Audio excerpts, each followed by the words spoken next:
now here is Mackenzie Payne with sports. Thanks, Breon. CR basketball is getting set to continue their big homestand tomorrow night. CR baseball took to the field in their home opener today, and it's Sunday, which means it's time for my Fab 5 plays of the week. Stay with us. Sports is next.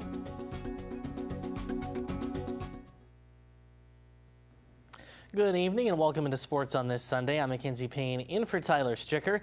If you thought we'd be leading off sports with some basketball tonight, you'd be very mistaken because believe it or not, baseball season is here. CR held their home opener today, a doubleheader against Mendocino College. It was a perfect day out there for some baseball. You might even call it baseball weather. We start in the bottom of the first, 2 out, runners on the corners. Jake Mendoza with this quick hit to short.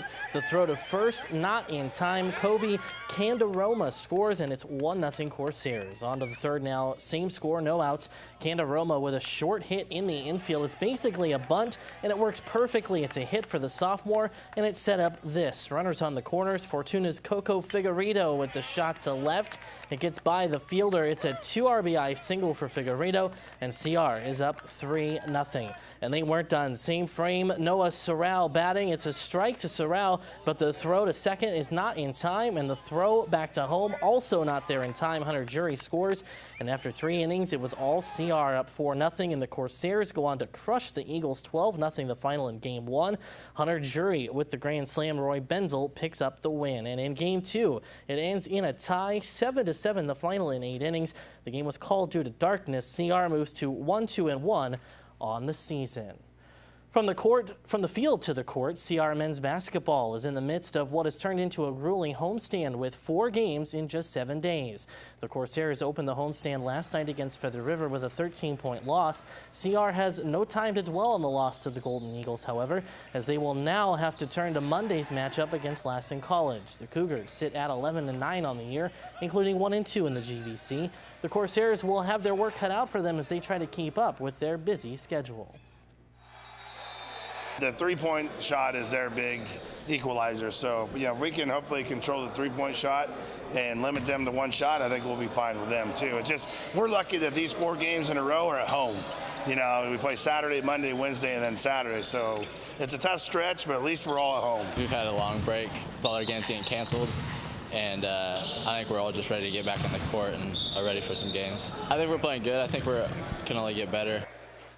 On the women's side, it's also been a rough start to the homestand. CR is looking to snap an 11-game losing streak after falling last night to Feather River.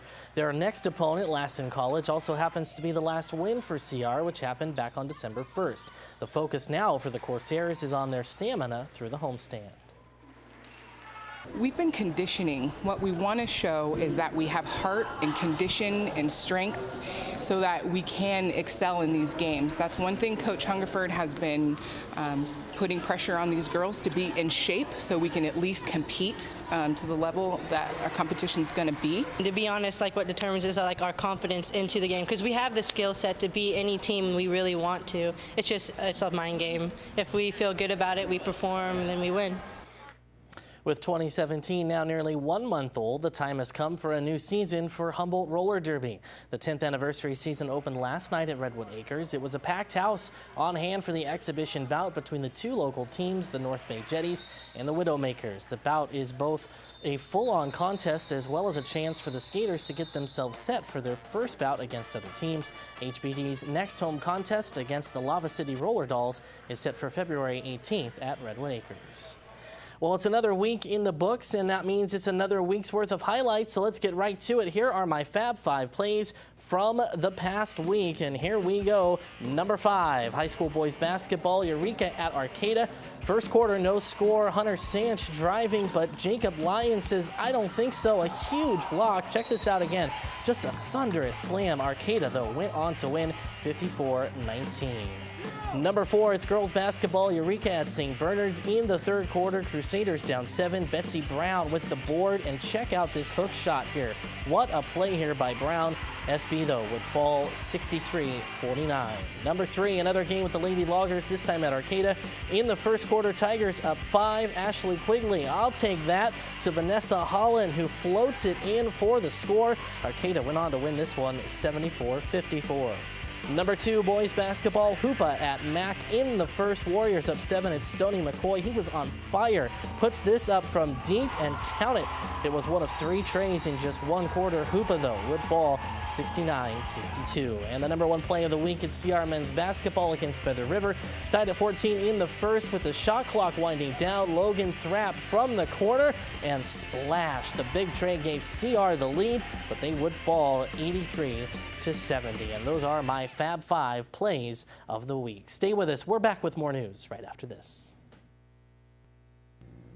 And before we go, sad but uplifting, fans in Minneapolis paid tribute to Mary Tyler Moore in a unique way today. They gathered downtown to toss their hats in the air, just as the actress did in the show opened back in the 70s. The Mary Tyler Show was centered in the Twin Cities and featured Moore as a television producer. The radio show My Talk 107.1 sponsored the tribute, in which a crowd of people tossed their hats into the air and cheered. What a great way to pay tribute to just an iconic actress. Exactly. Absolutely. She's done a lot. She's done a lot, and I'm truly inspired, and she was phenomenal. Absolutely. All right, have a great night. I'm Breon Martin. I'm Mackenzie Payne. Take care. Good night.